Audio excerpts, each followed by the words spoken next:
আমরা অনেকেই এই ভাষণটা সম্পর্কে জানি না। আমরা অনেক ভাষণ নিয়ে এখন গর্ব করি। নবী করিম সাল্লাল্লাহু আলাইহি ওয়াসাল্লামের এই যে সর্বশ্রেষ্ঠ ভাষণ, এটা কতজন জানেন?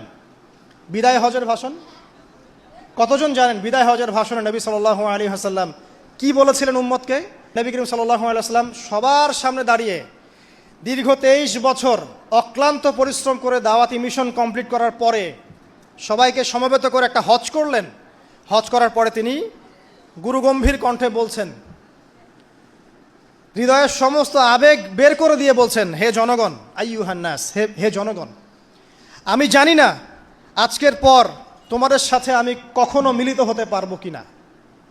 একটু চিন্তা করেন, সাহাবীরা সামনে দাঁড়িয়ে আছেন, নবীজি দাঁড়িয়ে এই কথাটা বলছেন, হে জনগণ, আমি জানি না আজকের পরে আমি তোমাদের সাথে মিলিত হতে পারবো কিনা। অতএব যে ব্যক্তি আজকে আমার এই কথাগুলোকে স্মরণ রাখবে, সে যেন অন্যের কাছে এই কথাগুলো পৌঁছে দেয়। হতে পারে যার কাছে পৌঁছে দেওয়া হচ্ছে সেই এই কথাগুলোকে বেশি সংরক্ষণ করতে পারবে। আল্লাহ পাক তার প্রতি রহম করুন যে আমার এই কথাগুলোকে অন্যের কাছে পৌঁছে দিবে। নবীজির ভাষণ। এরপর নবীজি বলছেন, জেনে রাখো নিশ্চয়ই তোমাদের পরস্পরের, মুসলিমদের পরস্পরের সম্পদ, পরস্পরের রক্ত, পরস্পরের এই যে জান মাল ইজ্জত, এগুলো একে অপরের জন্য হারাম। মুসলিমদের পরস্পরের রক্ত, পরস্পরের ইজ্জত সম্মান একে অপরের জন্য হারাম। এর হানি করা একে অপরের জন্য হারাম। ঠিক যেমন আজকের এই দিন হারাম, এই শহর হারাম, এই মাসও হারাম। নবী করিম সাল্লাল্লাহু আলাইহি ওয়াসাল্লাম বলছিলেন, জেনে রাখো 3টা বিষয়ে যেন তোমাদের অন্তর কখনো খেয়ানত না করে। 3টা বিষয়ে তোমাদের অন্তর যেন কখনো খেয়ানত না করে। 1, তোমরা যে কাজটাই করবা শুধু আল্লাহ পাকের সন্তুষ্টির জন্য করবে। তোমরা যে কাজই করবে শুধু আল্লাহর সন্তুষ্টির জন্য করবে। তোমাদের শাসকবর্গের কল্যাণ কামনা করবে। তোমাদের শাসকবর্গের কল্যাণ কামনা করবে। 3 নাম্বার, মুসলিমদের জামাতকে আঁকড়ে ধরে রাখবে। মুসলিমদের ইউনাইটেড কমিউনিটিকে আঁকড়ে ধরে থাকবে। এই 3টা বিষয় পালনের ক্ষেত্রে তোমাদের অন্তর যেন খেয়ানত না করে।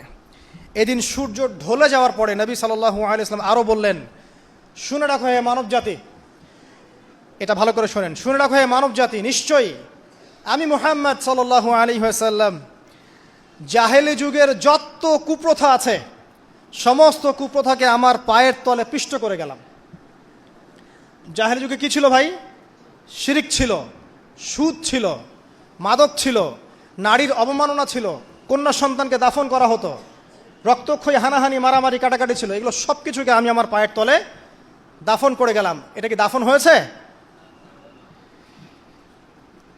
তিনি বলছেন, নিশ্চয়ই আমি জাহেলি যুগের সুদকে আমার পায়ে তলে পিষ্ট করে যাচ্ছি।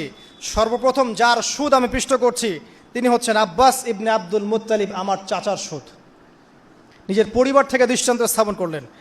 তিনি আরও বললেন, হে উপস্থিত জনগণ, তোমরা মেয়েদের ব্যাপারে সতর্ক থাকবে এবং তোমাদের স্ত্রীদের ব্যাপারে সতর্ক থাকবে, তাদের হকের ব্যাপারে সতর্ক থাকবে, কেননা তোমরা তাদেরকে আল্লাহর কালিমার মাধ্যমে হালাল করে নিয়েছো। অতএব তাদের ব্যাপারে তোমরা সতর্ক থাকবে। তোমাদের উপর তাদের হক হচ্ছে তোমরা যা খাবে, যা পরবে, তাদেরকেও তাই খাওয়াবে, তাই পরাবে। আর তাদের উপর তোমাদের হক হচ্ছে তারা তোমাদের বিছানায় এমন কাউকে আসতে দিবে না যাদেরকে তোমরা অপছন্দ করো। নবী করিম সাল্লাল্লাহু আলাইহি ওয়াসাল্লাম আরও বলছেন, এই দিন আইয়ুহান নাস, হে মানব জাতি, তারাকতু ফিকুম আমরাইন, জেনে রাখো আমি তোমাদের সামনে মাত্র 2টো বস্তু ছেড়ে গেলাম। কয়টা বস্তু? লান তাদিল্লু মা তামাসসাকতুম বিহিমা, তোমরা কোনোদিন পথভ্রষ্ট হবে না যতদিন এই 2টা বস্তুকে আঁকড়ে ধরে থাকবে। কিতাব আল্লাহ, আল্লাহর কিতাব, ওয়া সুন্নতি নবীহি, এবং তার নবীর সুন্নাহ। তিনি আরও বললেন, আল মুসলিম, জেনে রাখো প্রকৃত মুসলিম সে ব্যক্তি, মান সালিমাল মুসলিমুনা মিন লিসানিহি ওয়া ইয়াদিহি, যে ব্যক্তির হাত এবং জবান থেকে অন্য মুসলিম নিরাপদ থাকে সেই ব্যক্তি হচ্ছে প্রকৃত মুসলিম।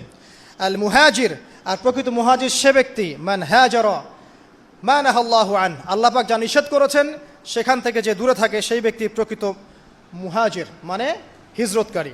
তিনি আরও বললেন, মনে রেখো আমি তোমাদের সবার আগে হাউজে কাউসারে চলে যাব, সুবহানাল্লাহ, এবং সেখানে আমি তোমাদের জন্য অপেক্ষা করতে থাকবো। অতএব শোনেন, অতএব তোমরা আমার চেহারাকে কালিমা লিপ্ত করো না, মানে আমার চেহারায় কালিমালিপ্ত করো না, আমার নাম নষ্ট করে দিও না। আমি তোমাদের সংখ্যাধিক্য দেখে আল্লাহর কাছে গর্ব করব, আমাকে তোমরা অপমানিত করো না। আজকে কি আমরা তার দায়িত্ব পালন করে উম্মাহ হতে পেরেছি? নবীজি বলেছেন, তা আমার চেহারাকে কালিমালিপ্ত করো না। সুবহানাল্লাহ। তিনি বলছেন, ওই সময় কিছু মানুষ থেকে আমি মুক্ত হয়ে যাব, আর কিছু মানুষ আমার থেকে মুক্ত হয়ে যাবে। বলা হলো, কারা ইয়া রাসূলুল্লাহ? তিনি বলছেন, আল্লাহ পাককে আমি বলবো, ইন্নাহুম মিন্নি, হে আল্লাহ এরা আমার উম্মাহ, এরা আমার উম্মত, আমার সাহাবী। আল্লাহ পাক বলবেন, ইন্নাকা লা তাদরি মা আহদাসা বা'দাক, তুমি জানো না হে নবী, তোমার মৃত্যুর পর এই মানুষগুলো, পরবর্তী মানুষগুলো তোমার দিনের মধ্যে কত বেদাত সংযোজন করেছিল। তিনি আরও বলেছিলেন, হে জনগণ জেনে রাখো, প্রত্যেক পরিবারের জন্যে প্রতি বছর একটা করে পশু জবাই করার বিধান, প্রত্যেক পরিবারের জন্যে, সামর্থ্যবান পরিবারের জন্য প্রত্যেক বছর একটা করে পশু জবাই করার বিধান রয়েছে।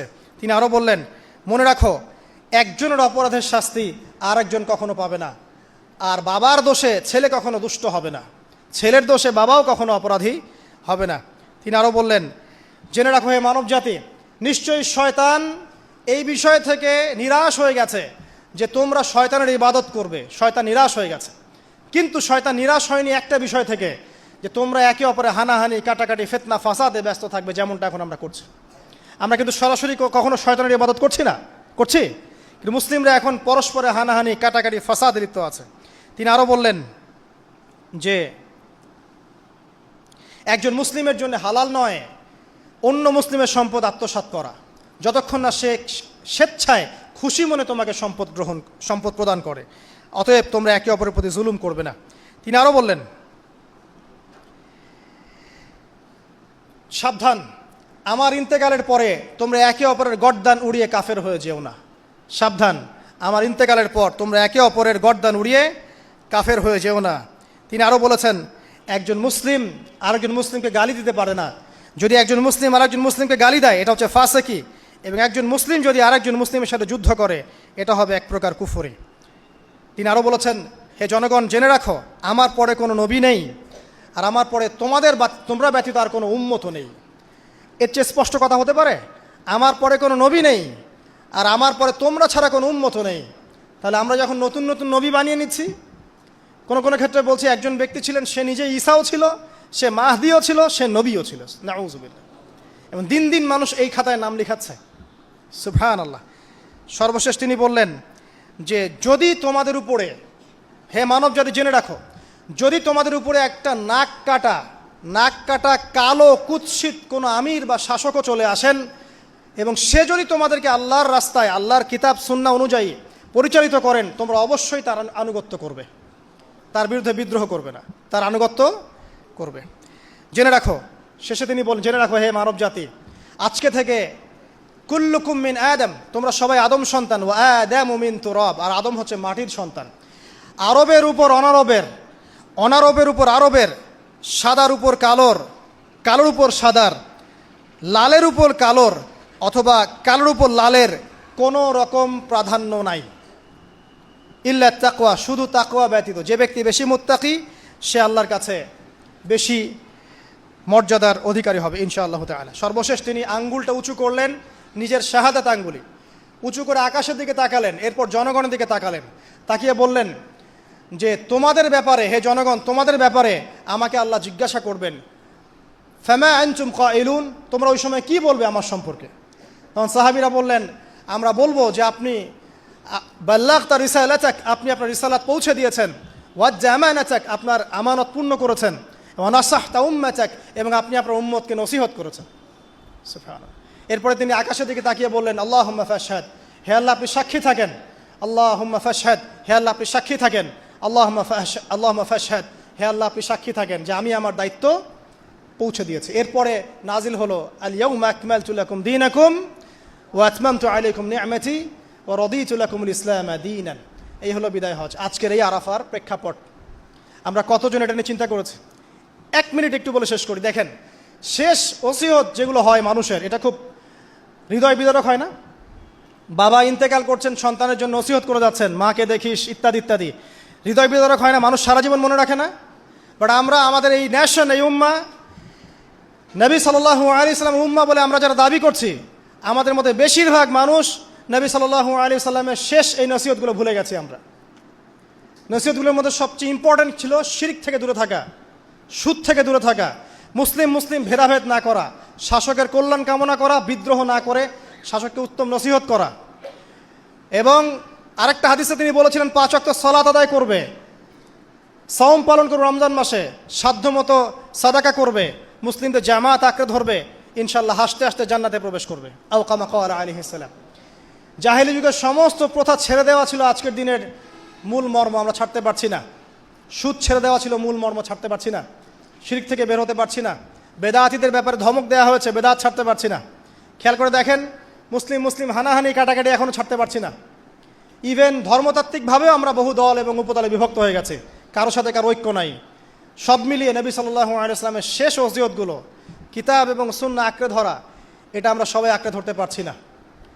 আজকের এই দিবসগুলো এই জন্যই আল্লাহ পাক বারবার ফিরিয়ে দেন, যাতে করে এগুলো নিয়ে আলোচনা হয়, আমরা এগুলো জানতে পারি এবং আমল করতে পারি, এই চেতনাগুলো লালন করতে পারি, নিজেরাও শিখি, পরিবারকেও শেখাই, আগামী প্রজন্মকেও শেখাই ইনশাআল্লাহ তাআলা। আশা করছি ইনশাআল্লাহ আমরা যদি নাও পারি, একসময় এমন একটা প্রজন্ম আসবে যারা নবী সাল্লাল্লাহু আলাইহি ওয়াসাল্লামের উম্মার মতো উম্মাহ হবে ইনশাআল্লাহ।